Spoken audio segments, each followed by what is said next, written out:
Good morning and welcome from France, where I live, near this regional airport, which wants to be the new third airport serving Paris. I would like to express a special warm welcome to those watching the replay of this webinar. Good day, Australia, and hello, India, at the timing is not convenient for you.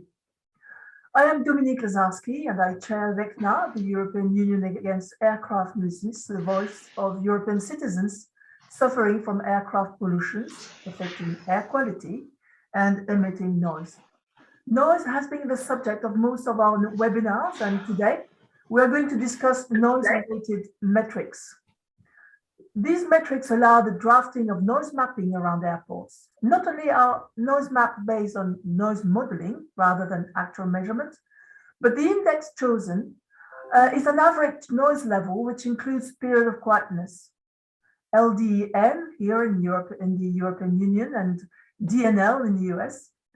LDN and DNL are both important as they recognize that noise at night has an even stronger adverse impact on citizens' health. However, what one here is not an average.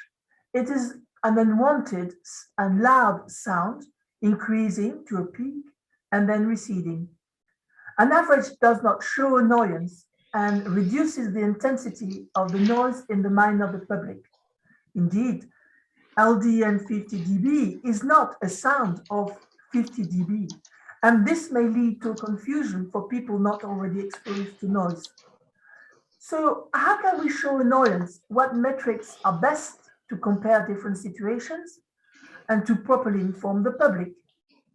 Today's speakers will help understand and sort out the metrics. Eleftheria Nfieti, treasurer of Uecna and a Greek health specialist expert. You now have the floor to present our two speakers. Thank you, Dominique. Today we have with us Nicole Potter, who is one of the leading acousticians in the UK. She's the Associate Director of Anderson Acoustic Ltd. Nicole has done a lot of work on the impact of aircraft noise on local communities. She will give us an overview of noise metrics. And from the other side of Atlantic is Elaine Miller.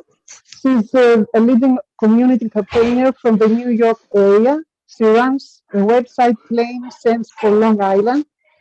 And Elaine will discuss whether the metrics used in America accurately reflect the way communities hear the aircraft noise. John, our Vice President, will facilitate the discussion. And ladies and John, the floor is to you. Hey, Nicole, on you go.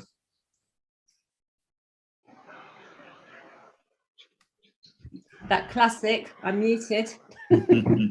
Hi everybody, good morning, good evening, well, some of you might be in the middle of the night. Now, I will try and speak not too quickly because I know English isn't everybody's first language.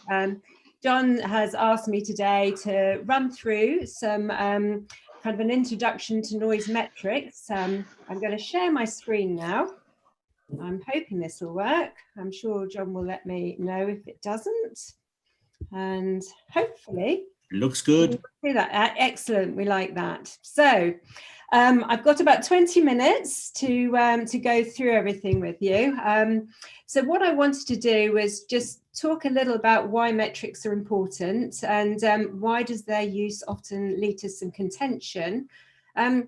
I also want to go back to basics. Some of you might know a lot about metrics. Some of you might have a sound level meter and be very confused about what happens. So I just want to demonstrate what you might see on a sound level meter as an aircraft flies over and how that relates to some of the noise metrics. Give a quick recap of the metrics that are used today, and then think about how the metrics could be better used to reflect how people actually experience noise. And then just give a final cautionary note on the limitations of metrics.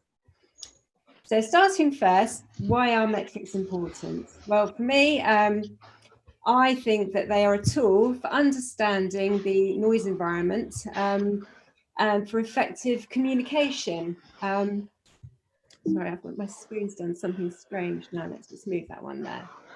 So I talk a lot about effective communication, and I've reviewed the fact that, you know, a lot of people don't have a two-way conversation. And I think effective listening, first of all, requires you to identify and agree all the key issues that you're actually of concern and the questions to be addressed. And then you need to select the most appropriate descriptors or metrics to help describe that actual situation and answer those questions. And then you need to present those metrics and then add this to conveying some sort of narrative with a clear story of how it all fits together, and then allow for feedback and continued conversation. To me, the important role of metrics comes in steps 2 and 3 there.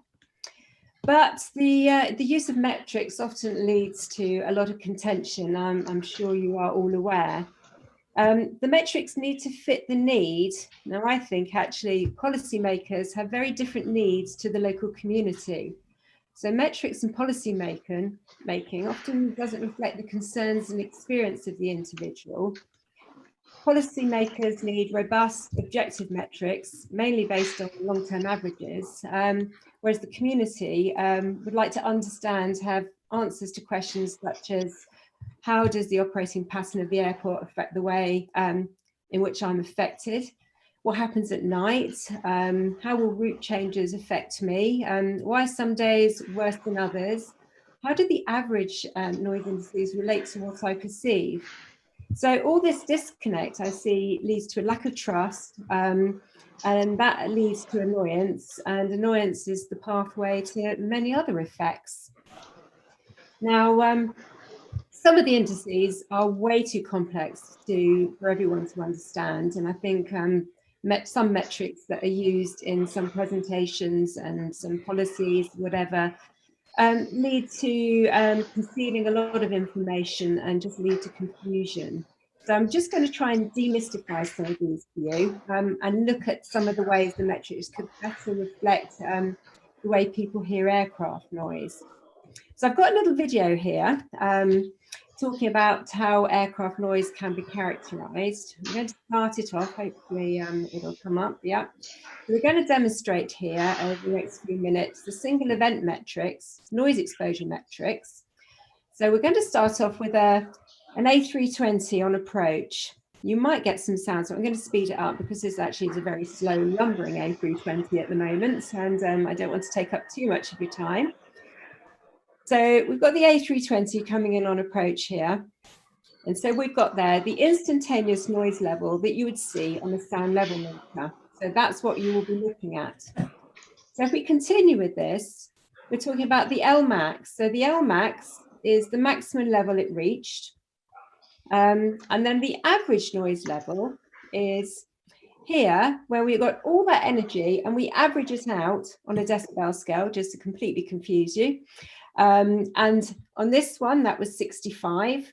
And then what we're going to do, oh, sorry, oh, it shouldn't have gone that way. Here we go. Sorry about that. I knew that would happen. Technology, hey, technology. I'm going to go back into that one. I'm going to whiz that one through.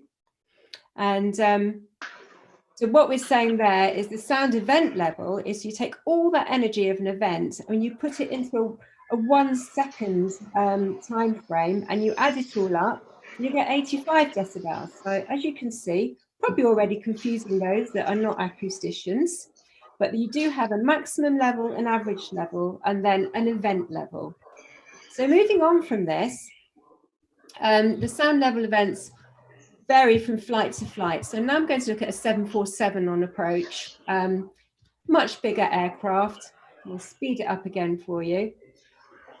You've got that instantaneous level, what you see on the sound level meter.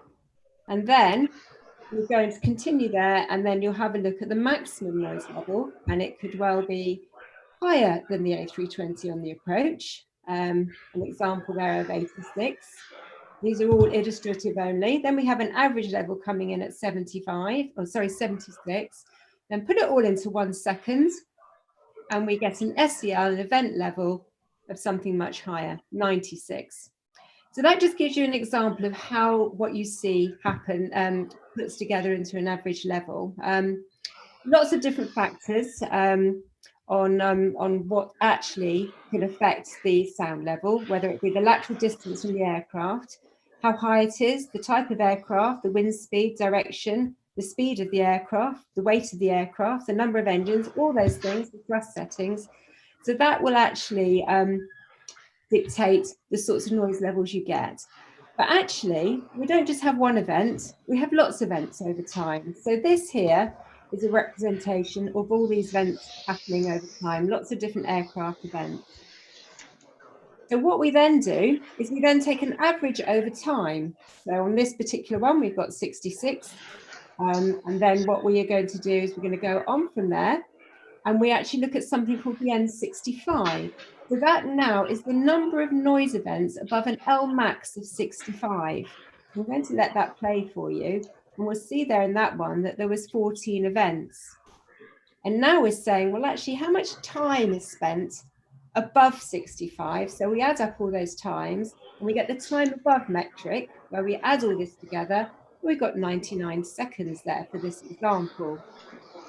So then a lot of people get a bit confused about the decibel scale. So if the noise events are half, so you've got half as many events, then the dB level, the average level, decreases by just 3 decibels. So there you go, the average noise level there going down to 63. But the N65 is actually the number of noise events above 65. And actually, that goes from 14 down to 7. That's a lot easier to contemplate. So you've got an arithmetic average there. And then the time above goes up to goes down to 50 seconds. So that's just a little bit about what you are going to have on your sound level meter. So I've illustrated hopefully how noise levels from different aircraft events may vary, how the noise information from a single event can be used to build average levels with specific time periods, and how the average one, the LAEQ2, which I'll move to, is commonly shown for noise level contours over specific times. So I'm just going to show you now just a recap of some of the metrics. So you've got the LAQT, which is, oh, hang on, get one to work. So it's the equivalent continuous sound pressure level, which I showed you in those diagrams, which is the sound level that if it continuous over time, would give the same energy as the fluctuating noise level. Often given, a lot of these examples will be from Heathrow, because that's where I've done a lot of my work, and that's a Heathrow example. Other standards metrics include the L day, and the L evening, and the L night. But this is very useful for historic trends and as part of policy planning. The long-term average contours, however, are not understood or trusted by local communities because I don't think they're reflective of the day-to-day experience. They're often criticised for not being weighted enough towards the number of events. And if A weighting is used, some criticise it as not being sensitive enough to low frequency components of aircraft noise. It can be refined and applied to any period or mode of operation. And the one that we use in the UK, like the 16-hour LAEQ summer, it doesn't include night flights. Moving on to the LDEM, which was already mentioned at the beginning there. So that is a metric which is derived from the LAEQ, and that has an element of day, evening, and night. So there's a 5 dB penalty for frequency period and 10 dB to reflect the night period and the sensitivities. Again, often given as contours, which may look like this. And it's a long-term average again, tends to be over a long time frame. It's used in the EU Noise Directive, Noise Action Planning, often used in environmental impact analysis. Again, it has the same criticisms as the LEEQ. It's not particularly responsive to airport operations. And whilst there's merit in weighting the evening and night period, there's actually no scientific basis for those particular weightings when they were derived. The SEL, we've mentioned already, is all the energy put into the 1 second. So it talks about an event-specific metric. Contours often look like this. Now, they're often used in the night flight, sleep disturbance, or impact studies to give an indication of the effect, the area of the effects. So they're pretty much impossible to understand by the layperson, useful for comparing the relative noisiness of aircraft types. I'd say the L max is probably more understandable. We've talked about the N above, so the number of events, and that can be above an L max of 70, 65, 60. It normally is stated with the time period it applies for. It can be presented as contours again, so you've got the number of noise events in particular contours. It has quite a good correlation between individual annoyance, and it sometimes is described, the N65, as noticeable events. So the pros of this one is it provides a link between the number and noise events. It's easier to understand. It appears to be slightly more reflective of community perception. It's linear. Twice the number of flights is multiply the N above by 2. So there's no 3 dB differences. But the drawback is it might be the number of noise events above, say, N65, but it doesn't say how much above it. So anything that's 66 or 80 or 90 just counts as 1. It's been used in Australia. It's been used in Vienna Airport. N60 is often used at night. I believe it's been used in Sweden and at Vienna Airport, and it has been used in some of the Heathrow trials work. There are lots of other metrics we could go into, but a lot of them aren't necessarily based around noise. They're based about flight tracks and movements. And I think they give an added picture as to what's going on with heights, densities, overflights. What's going on my screen now? So how can these metrics be better used to reflect how people actually experience noise? So I know a lot of you are in areas around airports, and you're often given average noise metrics, which don't necessarily correspond with your day-to-day experiences. So I think there's a number of different things that should that these can be used for. So you need to select the most appropriate metric or set of metrics to give information about the key concerns. You can use shorter term periods that relate to different operating modes and different times of day. You have to be very careful, I think, about how you communicate it on, using a geographical location basis and actually show where people live.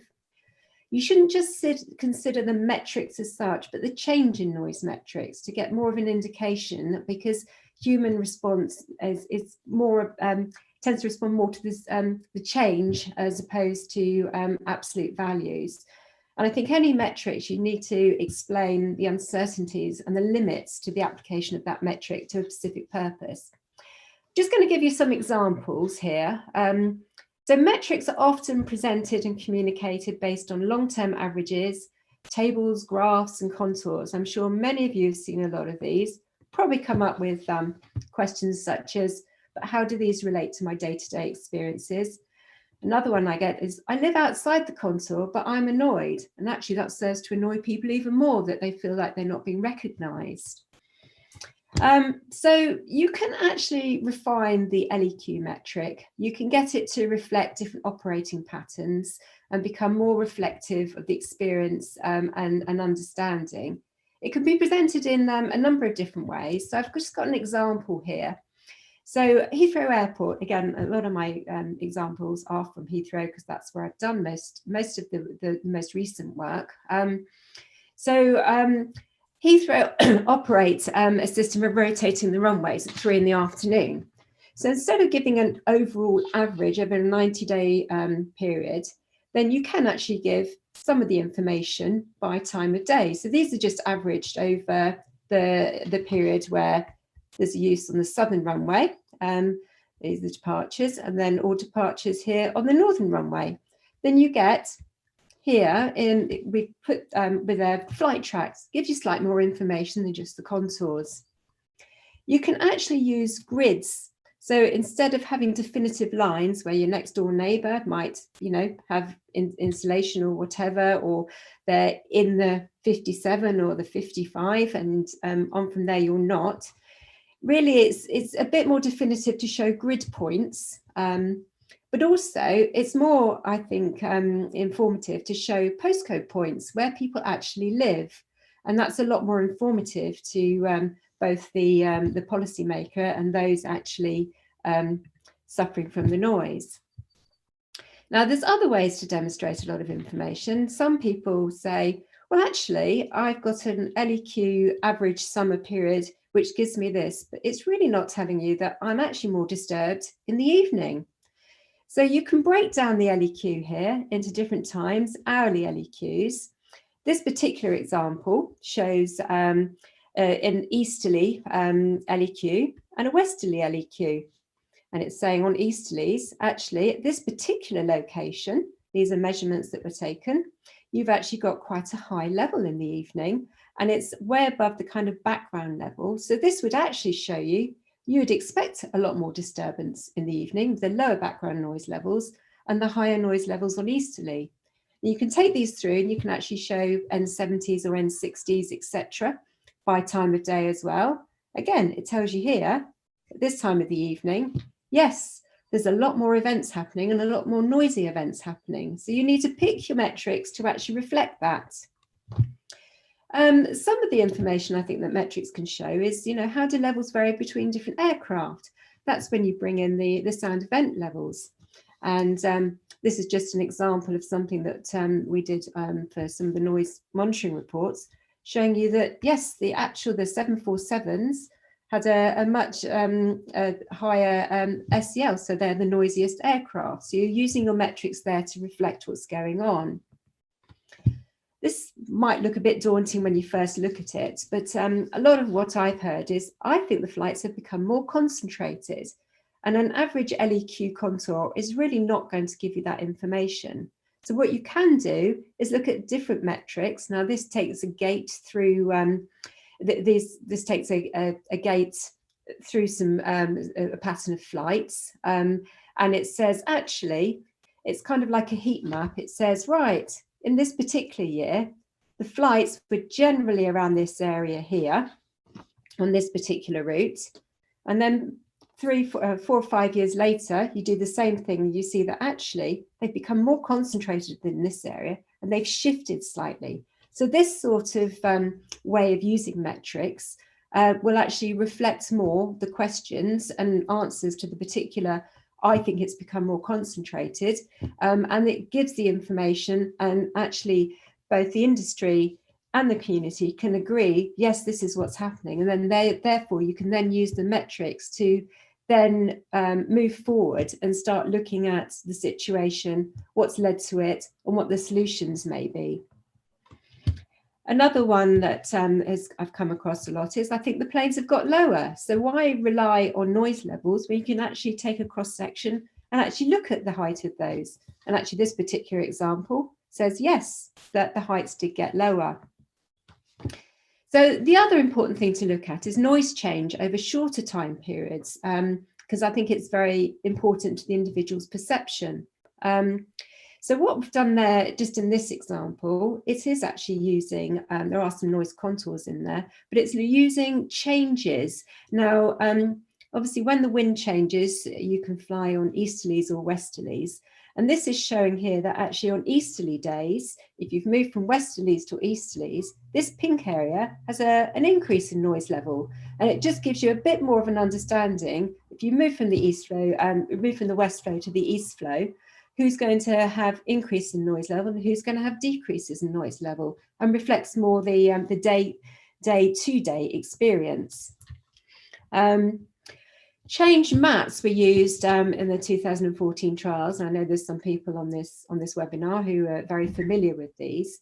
Now, when we were doing some of the noise metrics, looking at those changes, it was interesting to see that actually, if you just looked at the LEQ metrics and the change in LEQ metrics, it didn't necessarily show where all the complaints were coming from. But actually, if you looked at N65 metrics and the change in them, it clearly showed areas here where there were some large changes and where a lot of the complaints were coming from as well. So you need to kind of think outside the box sometimes, not just try and use the commonly used metrics.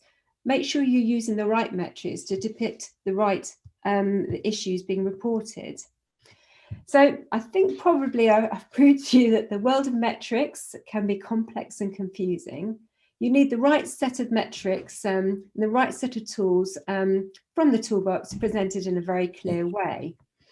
There are standard noise metrics, those are the dB-based ones, and you can use, they can be averaged over long levels, you can use footprints, and then you can actually then start using those for the different mode of operations.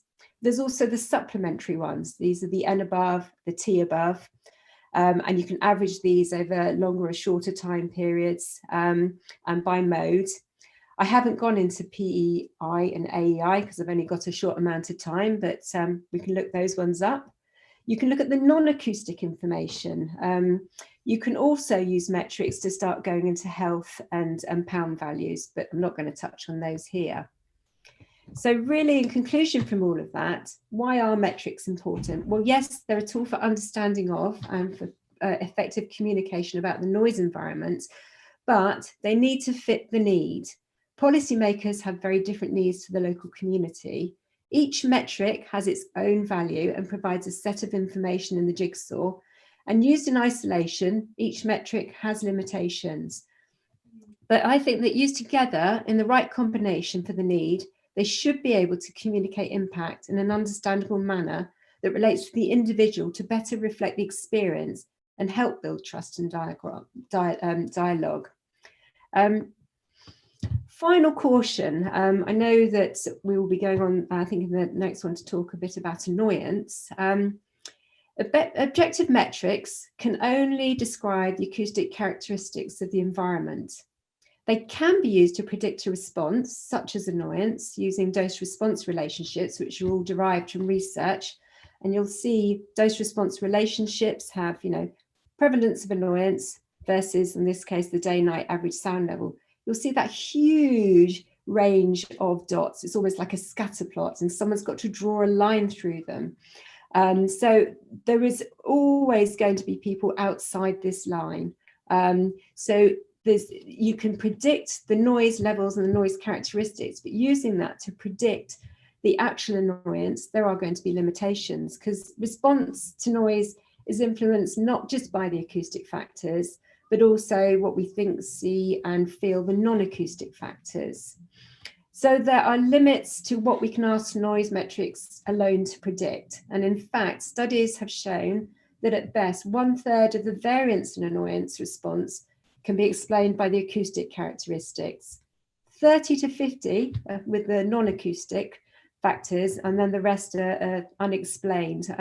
I have given talks on non-acoustic factors before. I haven't got time to do that now, but I just think it's important to know where the limits are with using noise metrics. So thank you very much for listening, and I'm hoping you're all still there because I can't see any of you.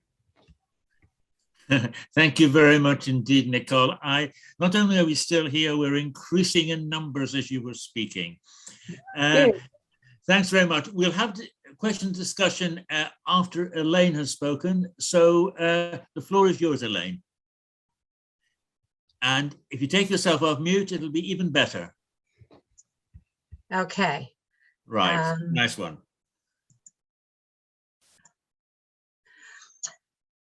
Thank you very much for inviting me here today. I'm really more of a community activist, and my role in developing our organization was the fact that here on Long Island, where I live, Nassau County, was severely impacted by the new next-gen routes. And here is a picture, and these pictures that I'm going to be showing you are right from my backyard.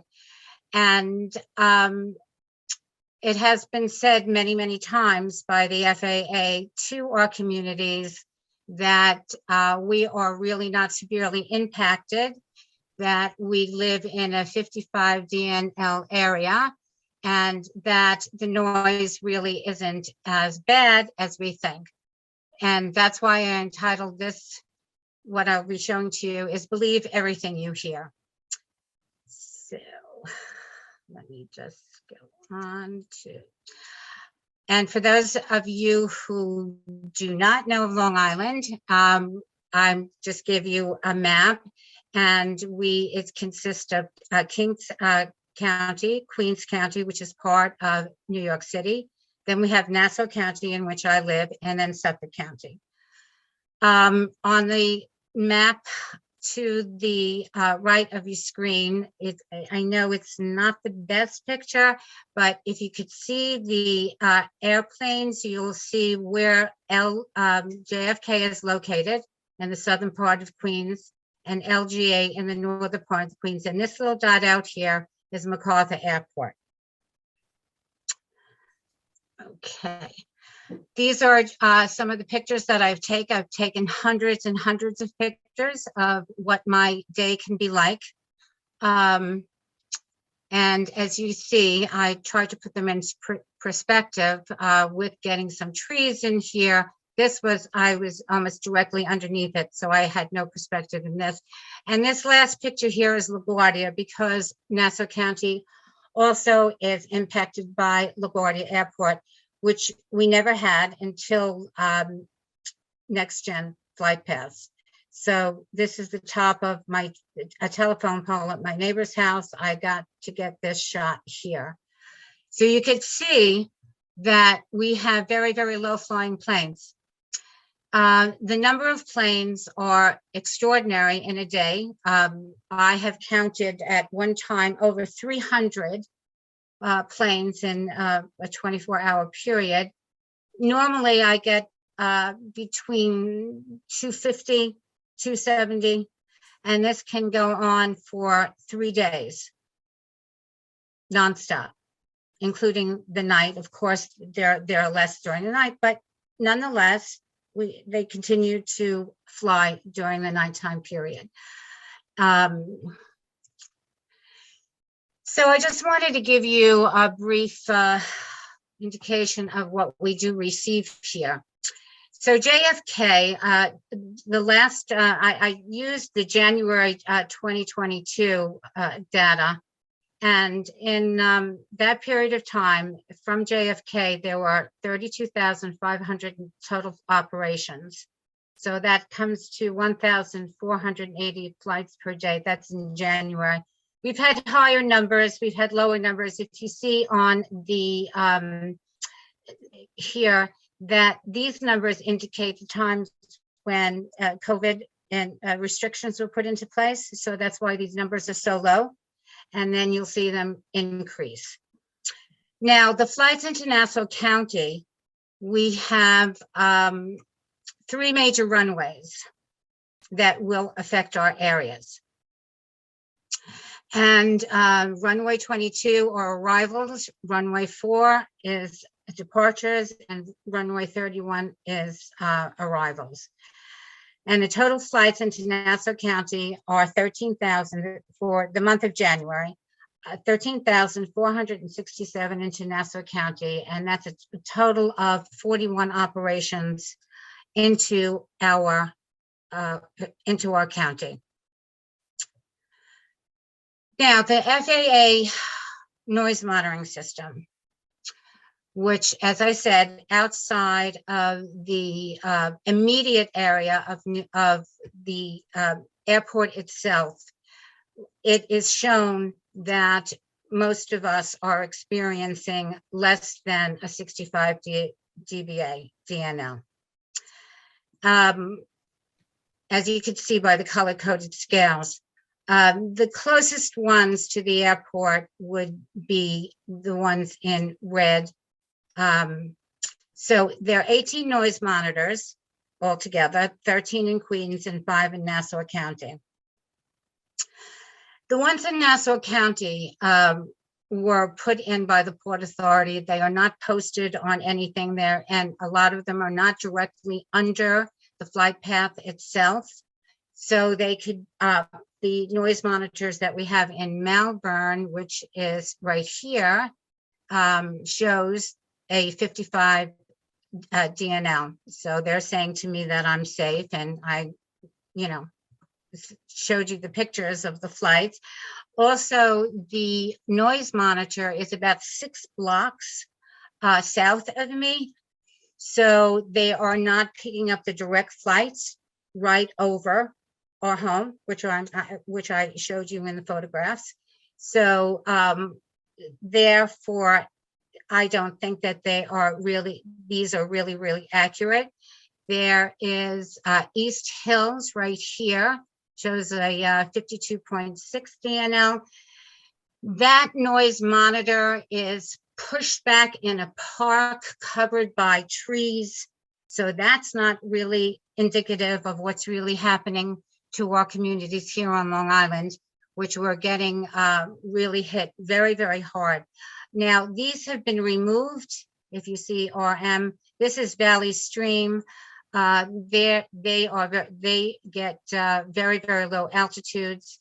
The reason why this was been removed because the Port Authority puts the noise monitors in people's backyards. So who is willing to take it? You have to volunteer for it to take it. So whoever's available, they'll put it in. It's a structure, and you're responsible for paying the electricity and the upkeep of them. So these been removed. They're looking to replace these. But as you can see, 5 monitors shows readings of 65 dB or above, 4 in Queens and 1 in Nassau County. The one in Nassau County is in an area, it's Cedarhurst, and which is right here, and they are maybe about 1.5 miles away from the arrivals runway. They're very close to the airport, extremely close to the airport. The FAA continues to tell the residents in our communities that there is no significant impact on our communities at all. And they base it on the monitoring data that I'm showing you here. Okay. Now, these are the complaints that I have put in. So I hope that you could see it clearly. I just want you to look at the altitudes. And you could see that I'm sorry, let me just go back. I'm sorry. Sorry, hold on, so sorry. Don't worry, we're all taking a breather, Elaine. Don't worry. I clicked the wrong button here. I'm very sorry. I don't know why it's not coming back. Hold on. Let me just hit maybe share just go screen. through. Okay, here we go. So if you can see that our altitudes are really very low. I am approximately 6 miles from the airport. Okay. There are other communities, as I said, there are East Hills, there's Syosset, there's Garden City. Garden City is about 10 miles away. They get altitudes that are approximately this and even lower. East Hills, which is almost 20 miles away, have altitudes in between 2,000 and 3,000 feet. So you can see what we are experiencing here. Very low altitudes. Most of them are below 3,000 feet. Now on the graph to the left here, if you go down, you'll see JFK, and then you'll get to LaGuardia. So this is what we received from LaGuardia Airport, 1800, 1995. Now I'm about 15 miles from LaGuardia Airport. So you could see the altitudes are very low. And the reason why they're flying them at these altitudes, they say for safety reasons. So the noise levels here are very high. I am not equipped. I just use the decibel readings from an app that I have downloaded. It's called Explain. And as you could see, here are the readings that I have gotten. And the lowest one, I don't know if it's here, it was 69 dB.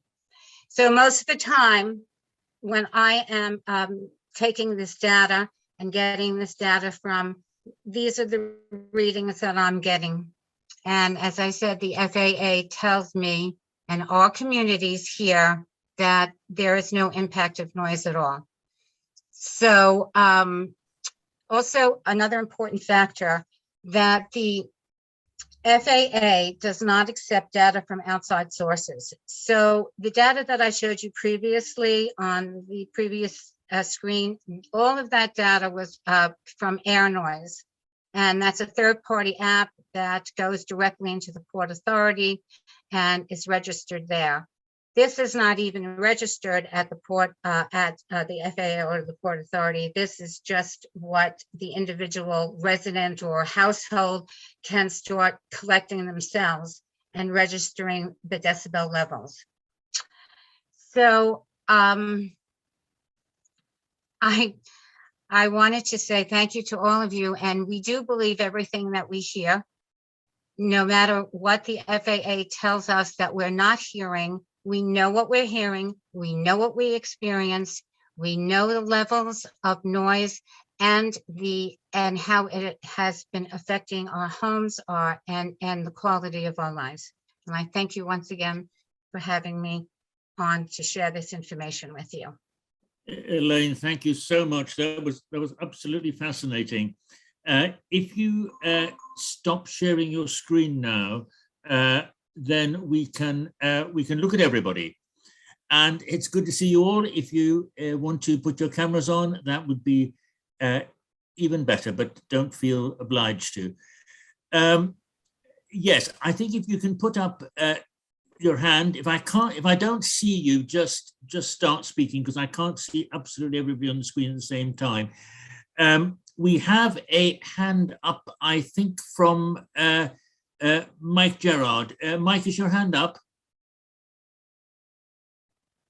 Perhaps not. No, sorry, it's not.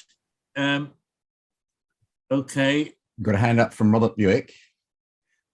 Robert, I didn't see you, but far away. Yeah. I dropped Nicole an email, and she's probably not got to read it yet, but it referred to a publication that you made in, I think it was July 2020, it could be 2019 or something, but it referred to the, the industry saying how well the reduction of noise has gone throughout time. And your article, John, said, well, actually, if we use C weighting or something like that, the noise is still really, really bad. And I tried to find the article somewhere on my computer, but I can't find it. But I think it would be very interesting to hear any commentary, perhaps from yourself or from Nicole, on that view. Okay, thanks for that, Robert. Yes, I couldn't find my article either, but I believe I did write it. Nicole, yes. C. Do you want to say very briefly the difference between C weighting and A weighting? Yes, I did get that just before I came on, Bob. So I will try and answer it as best as I can.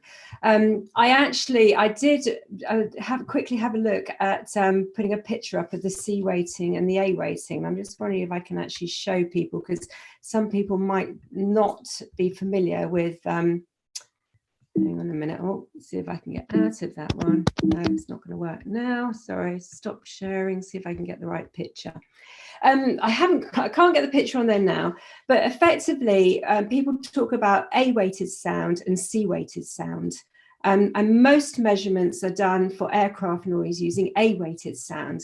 So back in 50, 60 years ago, maybe more, they did something called equal loudness contours, and they did those by frequency. And what they did is someone said that particular frequency sounds as loud as this particular frequency, and it looks at the sensitivity of the ear. And they did it for like I think it's a 40, 60 and 80 FONs. And your sensitivity is at different frequencies is different for different loudnesses. So I think it's the 40 FON one. It mimics the ear sensitivity at a fairly low level, and for that, it seems that actually you don't really perceive the low frequency that well, but that relates to the A weighting. So they actually put in like a way of adjusting back to the A weighting, which is based on that 40 FON. But to all intents and purposes, it means that you're not really hearing a lot of the low frequencies. But as it gets louder, you go towards the 80 FON, which is the C weighting, you are more sensitive to the low frequencies. So what you're actually saying is if you're doing a measurement with an A weighting, you might not be taking into account the low frequencies. But if you're doing a C weighted measurement, you are taking more account of the low frequencies. So I think what Bob was basically saying, and correct me if I'm wrong, is aircraft noise is often measured with A, and that's not taking into account, or it's taking away some of the low frequency components. And is that fair? So I go back to it's kind of you don't just have to use an A weighted LEQ. You could use a C weighted LEQ. You could use anything you want. I would actually probably do a spectral analysis, and I would like to show changes over time. So if you're looking at a change over time, you might want to look at how the different frequencies have changed over time as well, rather than just rely on an A weighting or a C weighting, which kind of conceals what's going on. So I would actually, if I really wanted to get into it, I would look at all of those and the spectrum to see how that's changed over time.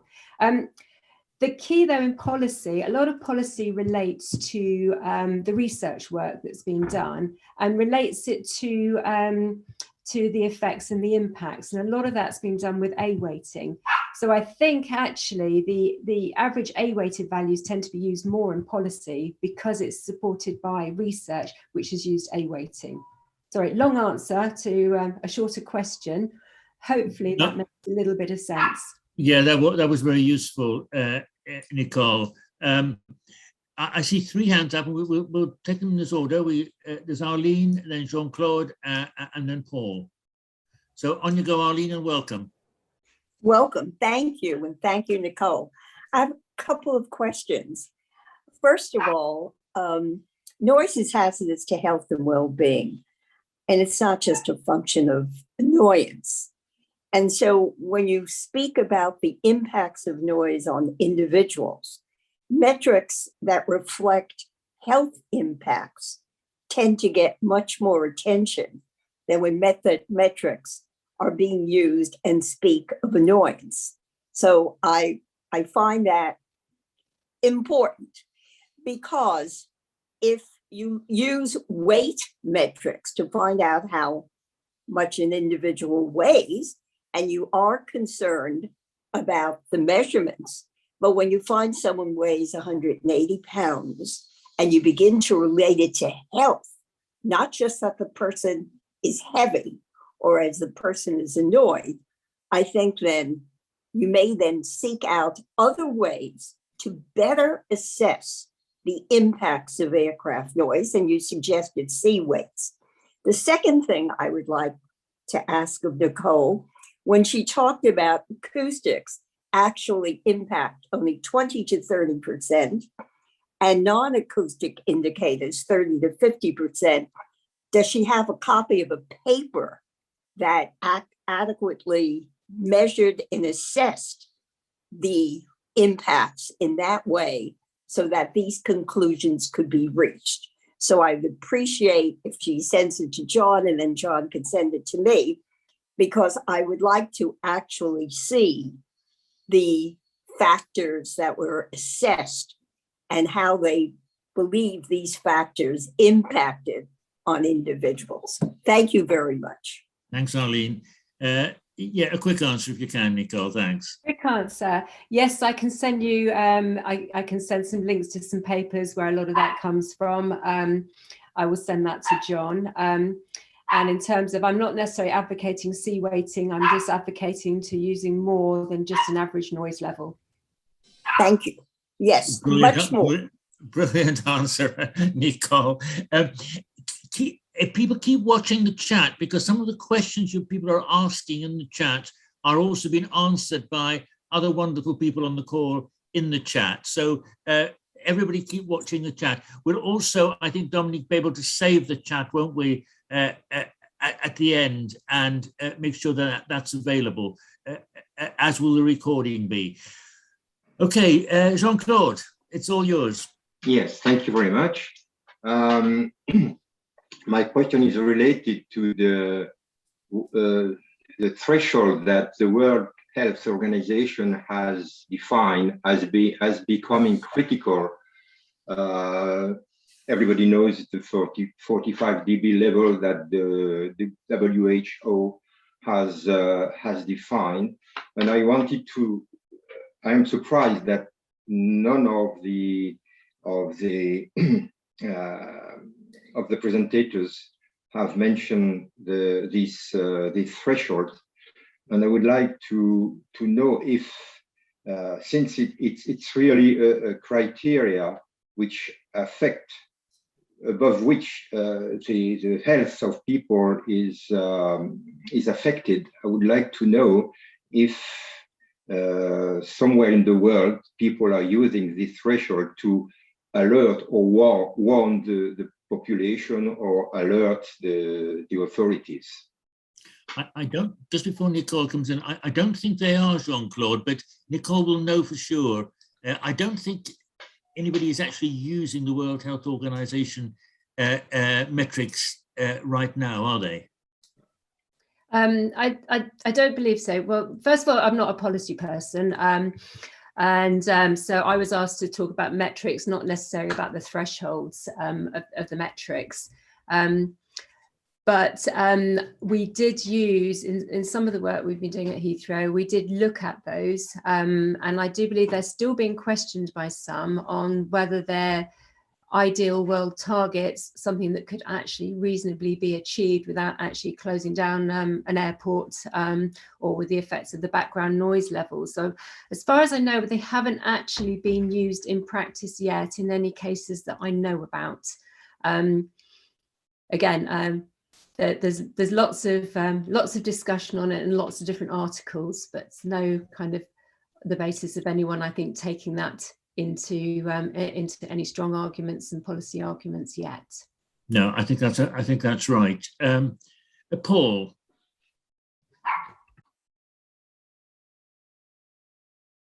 Thanks, John. Two questions. One slightly related to what Arlene was asking. Given that metrics only show part of the puzzle, yet policymakers are going to make judgments around expansions or airspace changes based on a metric. How can we shift their thinking to a more sort of comprehensive approach? And secondly, on the health side, there isn't a metric that properly encapsulates at the moment the health impacts, particularly when you start talking either physical or mental health, but particularly mental health. So is there anything out there that anybody the presenters are aware of that we could be looking at in terms of sort of capturing the sort of more holistic impacts of aircraft noise? Yeah, good point. Nicole. I think that a lot of the research has been done using A-weighted average metrics, and I think until we get enough research which has got some alternative metrics which actually talk about different quality of life impacts, then the link for policy use isn't there yet, because it has to be evidence-based. So I think, obviously I'm a researcher and I'm always advocating for more research, but I think until you have the research showing how different metrics can relate to those impacts, then there's going to be a limit to how much can be used in policy. I know it's not helpful at the moment, but I kind of feel that it's got to be underpinned by decent research for it to have a policy implication. I'm sorry, my noise of my dog is impulsive behind me. He wants to come in. Have you measured the metrics of the noise of the dog? Yes, yeah, just annoying. It's annoying. Yes, that without having to measure it. Yes, it's a feeling. I can see, hear, and think it. Can I just come back quickly on that? Yes, sure, Paul. I might have a dog joining in the chorus as well in a minute. So I agree with the point around more research. There's problems though for communities, isn't there? Who funds that research? Who gets it done? Who commissions it? And even when you've got lots of research, that WHO have done, from the UK perspective, DFT have been sitting on the 2018 guidelines for 3 years, considering the implications for policy, and have yet to do anything because of disagreements around methodology and sample sizes and all the rest of it. So even when you get the good research, it doesn't necessarily help us from a community perspective in terms of reducing the noise, which is what everybody cares about. I think the best thing is use all the metrics and everything at your disposal and all the tools at your disposal to open up conversations about identifying what the issues are and how the metrics actually reflect those issues, and then that will enable a conversation. It means not necessarily that you might be able to have a conversation with the airports or with all the policymakers, which hopefully then people will understand each other better. It doesn't necessarily then appear in policy and government guidelines immediately, but I do think the more descriptors you have which describe the situation you're in, then the better abled you are to work with people towards a solution. Thanks, Nicole. I've got Jamie and then Richard, and then I think nobody else, so there's probably the last two, and then I'll bring back Elaine and Nicole. So we'll take Jamie and Richard one after the other, and then I'll bring back, as I say, Jamie and Nicole. Elaine and Nicole. Jamie, on you go. You're on mute, Jamie. Okay, sorry about that.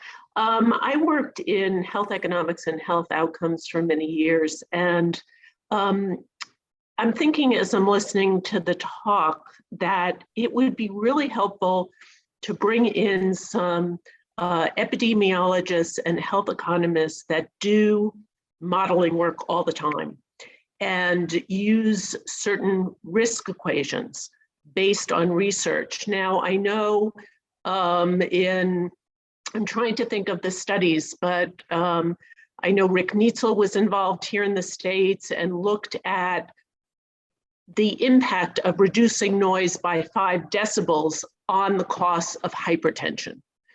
So clearly they used an equation that could translate that decrease in sound to incident of hypertension and then on to the costs that would be saved by reducing that incidence of hypertension. And, none of these models are perfect, but it's, I think, a starting point. And I think that there is information out there that we could start with and maybe start to engage the interest of some of these people in these kinds of conversations to make those sorts of translations. So anyway, that's my thought, and I'll stop there. No, thanks. That's a very useful thought. I'll come back to get people's response in a second. We'll take Richard as our last point. Okay, thank you. Question for Nicole, really. Are older people more sensitive to aircraft noise if they start losing their hearing at the top frequency? So would they become more sensitive to the low-level frequency of an aircraft? Has there only been any research into that? Interesting point, Richard. Nicole, we'll take those 2 points and then I'll come to Elaine for her final thoughts. I've stopped the impulsive noise at last. You've dealt with the noise there, haven't you? Are older people more sensitive or less sensitive? I think it depends. It depends on how their hearing has shifted, but also all the non-acoustic factors. Yes, there is some research about it, but I don't think it's totally conclusive. I don't think there's a generic response to that, I'm afraid.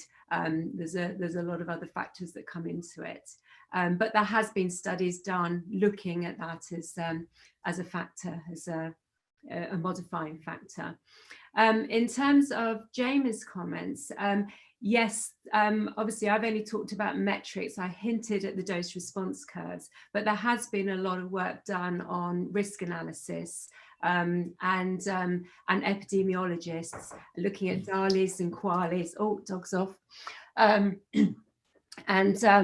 bringing all of that in. So yes, there's probably still more to do. Of course, when you move down from a dose to response to then monetary evaluation and risk analysis, then obviously it becomes, there's more variability as you go through. But yes, there are lots of people who have already published a lot of work on that, which hopefully, I can have a look and see if I can find some references that may well help some of you.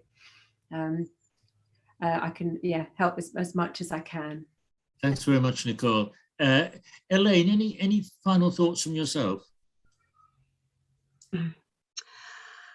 I really do have the final thought that I would like to say to everyone here is the fact that people on the ground every day who are living this nightmare of noise and emissions and who are exposed to health conditions, sleepless nights, their quality of life has been diminished.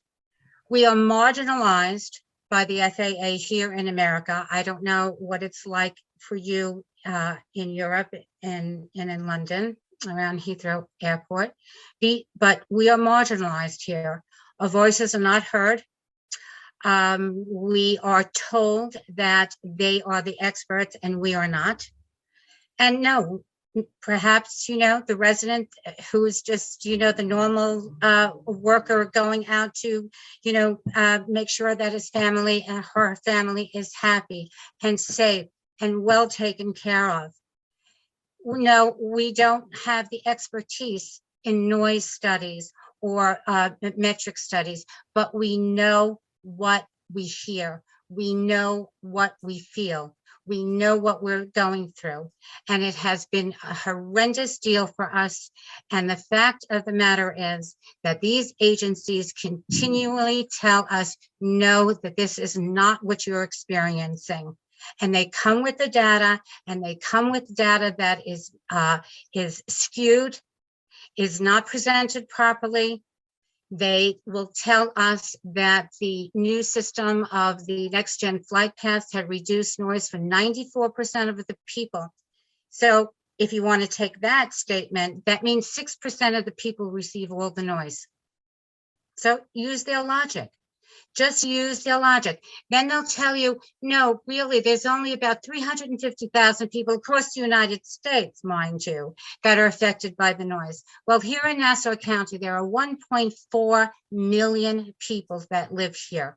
There are 60 towns and communities. 27 of those communities receive these flight paths, whether arrivals or departures. And they are low and they are allowed, and they know it, and we know exactly what we're experiencing. We are just a dot on a map across the United States of what is really truly taking place here. And I think that it is time that our voices and the truth of what we are experiencing, what is happening to us, has to be submitted. Not just along with the data and the research, but our voices, our everyday experiences.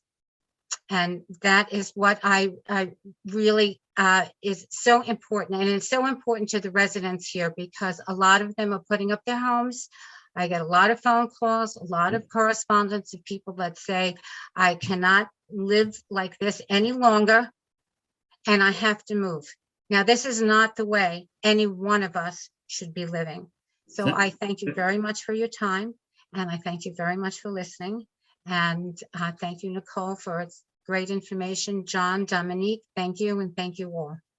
Thanks very much, Elaine. Thank you.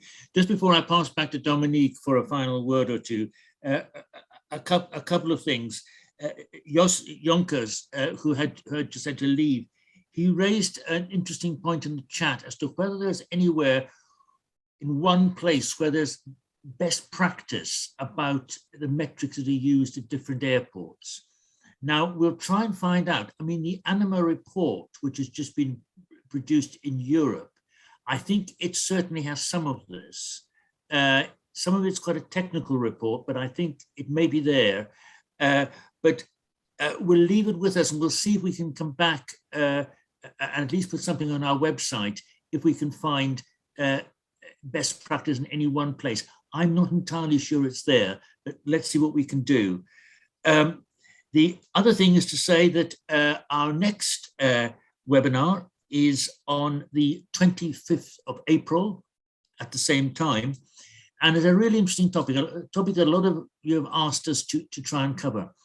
In the manufacture of new aircraft, and a lot of this is happening, is there going to be a trade-off between manufacturing planes which produce less CO2 and manufacturing planes which produce less noise? Is that trade-off there? Do choices have to be made? If they are, what sort of choices will be made? Now, it's a question that, as I say, a lot of people across Europe and America have been asking us. And I'm pleased to say we've got a young guy called Finley Asher, who is a trained aeronautical engineer, but has also got his own little campaigning consultancy. So he fits into two camps. He's got the technical expertise and he's also got campaigning interest. And he will be presenting and trying to answer that question and taking questions on 25th of April, same time as our usual seminars. I think that's it from me. So back to Dominique for a final few words. So thank you, John. But really a big thank to Elaine and Nicole for their presentation. Very interesting. Well, I haven't much to say. Thank you all for being there. And I see that in the chat, we may not have answered all the questions, but there's offers for presentations on next webinars. So we'll have a look at all this and consider your offers. And surely come to our next webinar. As John said, I'm sure it will be very interesting on will aircraft be quieter. Goodbye, everyone, and thanks a lot.